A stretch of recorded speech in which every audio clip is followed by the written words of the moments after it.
Hello friends, আমি কিসমত। তোমরা দেখছো কিসমত ওয়াইট ইউটিউব চ্যানেল।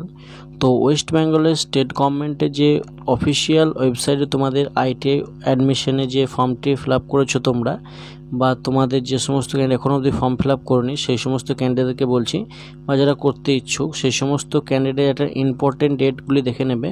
তো এখানে তোমাদের যে ইম্পর্টেন্ট ডেটের মধ্যে পড়ছে 15 তারিখ থেকে, অর্থাৎ 4 এপ্রিলে 15 তারিখ থেকে তোমাদের শুরু হয়েছে ফর্ম ফিল আপ, এবং জুন মাসের 10 তারিখ অবধি কিন্তু তোমাদের ফর্ম ফিল আপ চলবে। তো এটি তো তোমাদের বলে দেওয়া হয়েছে সমস্ত ভিডিওতে। তো এখানে বলা হয়েছে যে মেরিট লিস্টটি, যেটি এখানে কিভাবে প্রস্তুত করা হয়ে থাকে তোমাদের, এবং মাধ্যমিকে কত পার্সেন্টেজ মার্কস থাকলে তোমাদের যে মেরিট লিস্টটি রয়েছে সেই মেরিট লিস্টে তোমাদের নাম থাকবে বা কলেজ পাওয়ার চান্স তোমাদের বেশি থাকবে। তো এখানে একটা কথা বলে রাখি, যে সমস্ত ক্যান্ডিডেট অ্যাডমিশনের জন্য ফর্ম ফিল আপ করবে, ফিস পেমেন্ট করবে, সমস্ত স্টুডেন্টেরই কিন্তু মেরিট লিস্ট বা মেরিট যে নাম্বারটি সেটি কিন্তু তৈরি হবে, অর্থাৎ মেরিট প্যানেল কিন্তু নাম আসবে সমস্ত স্টুডেন্টের। তো এখানে তোমাদের মেন কথা হচ্ছে সমস্ত স্টুডেন্টরা কিন্তু কলেজ পায় না। সেক্ষেত্রে কিছু ছেলে মেয়ে বেশি নাম্বার পাওয়া সত্ত্বেও কিন্তু কলেজ পায় না, কেন? তারা কাউন্সেলিং ঠিকঠাক করতে পারে না। তো কাউন্সেলিং কীভাবে করবে সেটা আমি আলাদা করে বলবো। তো মেরিট লিস্টে তোমাদের কীভাবে প্রস্তুত করা হয়ে থাকে সেটি তোমরা দেখে নেবে।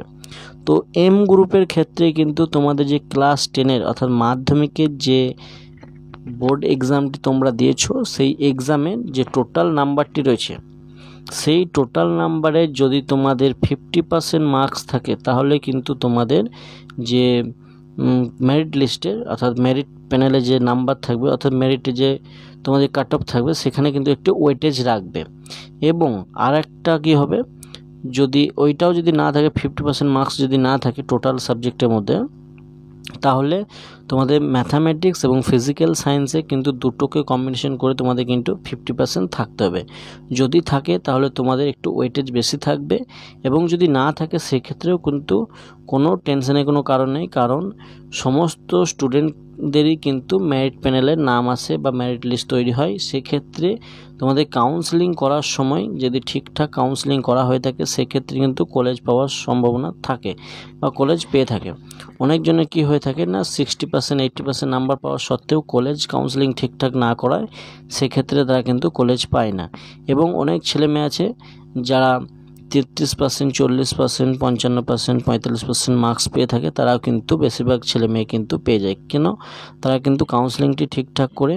এবং তোমাদের আর একটা আমি ভিডিও বানিয়ে দিয়ে দেবো যে কোন কলেজগুলি পরপর সাজাবে বা কোন কলেজগুলি চুজ করলে তোমাদের কাউন্সেলিংয়ে পাওয়ার সম্ভাবনা বেড়ে উঠবে, এবং কতগুলি কলেজ চুজ করতে হবে বা কতগুলি কলেজ চুজ তোমরা করতে পারবে, বিস্তারিত কিন্তু আমি সেই ভিডিওর মাধ্যমে বলে দেবো।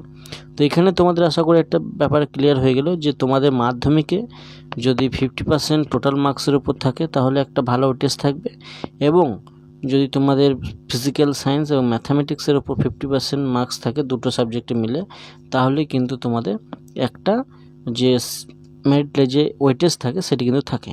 কিন্তু এখানে ই গ্রুপের ক্ষেত্রে কিন্তু কোনো ধরনের মেনশন করে দেওয়া হয়নি। তো এখানে ই গ্রুপের ক্ষেত্রে শুধুমাত্র কি বলা হয়েছে না, তোমাদের যে ই গ্রুপের যে রেজাল্টের যে মার্কসটি থাকবে সেই পার্সেন্টেজ হিসাবেই কিন্তু তোমাদের কি করা হবে না, তোমাদের যে মেরিট প্যানেলটি সেটি কিন্তু পাবলিশ হবে। কারণ এই গ্রুপের ক্ষেত্রে কোনো রকম ধরনের তোমাদের ওয়েটেজ থাকবে না, কারণ ওটা একটা বোর্ড এক্সাম নয়, সেক্ষেত্রে ওটা স্কুলে এক্সাম হয়ে থাকে, সেক্ষেত্রে ওখানে কিন্তু কোনো ধরনের ম্যাটার করবে না। এবার ওখানে কিন্তু তোমাদের ক্লাস 8-এর যে এখানে যেমন মাধ্যমিকের সময় যে ডিভিশন করে দিচ্ছে যে ম্যাথামেটিক্স এবং ফিজিক্যাল সায়েন্সে তোমাদের এত থাকতে হবে তাহলে হবে, কিন্তু এখানে কিন্তু সেরকম ধরনের এই গ্রুপের বেশিরভাগ ট্রেডই কিন্তু নন ইঞ্জিনিয়ারিং ট্রেড। সেক্ষেত্রে তোমাদের এখানে কোনো রকম ধরনের উল্লেখ করা হয়নি যে ম্যাথামেটিক্স বা ফিজিক্যাল সায়েন্সে এত নাম্বার পেতে হবে। তো আজকে